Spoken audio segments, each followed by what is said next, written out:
Saluni nyingi za kiume mjini Tabora zimebadilika kutoka kuwa sehemu ya kunyoa na sasa zimegeuka kuwa vivutio vya burudani kwa vijana na wanaume wa rika mbalimbali. Wamiliki wa saluni wameongeza huduma kama vile television kubwa kwa ajili ya kutazama michezo, vinywaji baridi na huduma za massage kwa wanaume pamoja na huduma ya free wifi.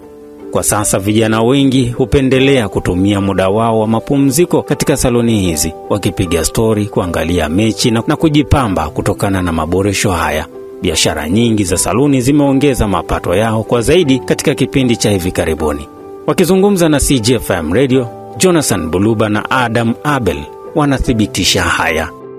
Binafsi natumia muda wangu wa mapumziko, tena hasa wakati panapokuwa na matukio ya mpira, kwa sababu mpira ni sehemu ya maisha na naupenda.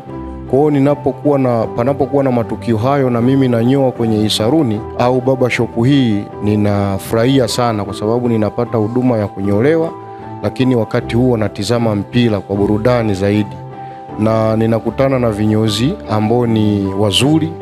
Ninafurahia sana kutumia saluni hii wakati napata mapumziko ya kunyoa na kutizama mpira pia. Kunyoa ni sehemu ya maisha. Mimi kama mwanaume lazima nipendeze. Sasa mara nyingi napenda kunyoa na kwa ajili ya kuwa nadhifu, hata ninapoingia kazini nionekane niko smart na ni bora. Ndio unapokuwa unapendeza ukiwa kazini, muonekano tu unakuonyesha kwamba wewe mtu ni smart.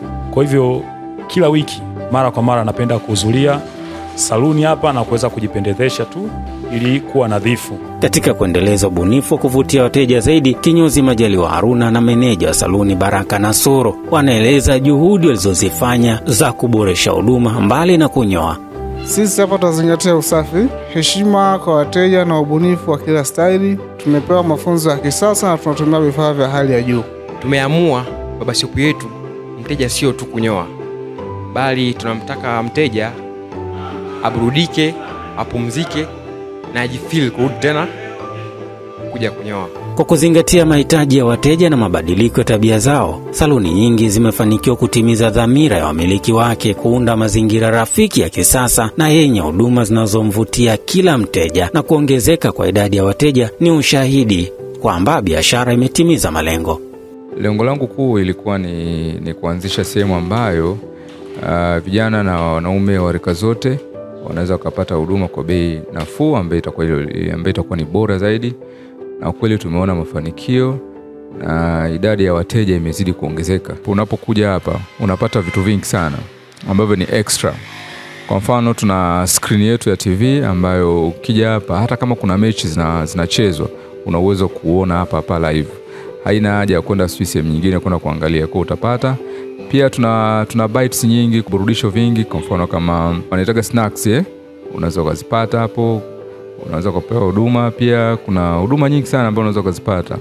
Wakati biashara nyingi za huduma zikiendelea kupambana na changamoto mbalimbali, biashara ya saluni imeonyesha kuwa na ubunifu na kujali mahitaji ya wateja tofauti na biashara nyingine.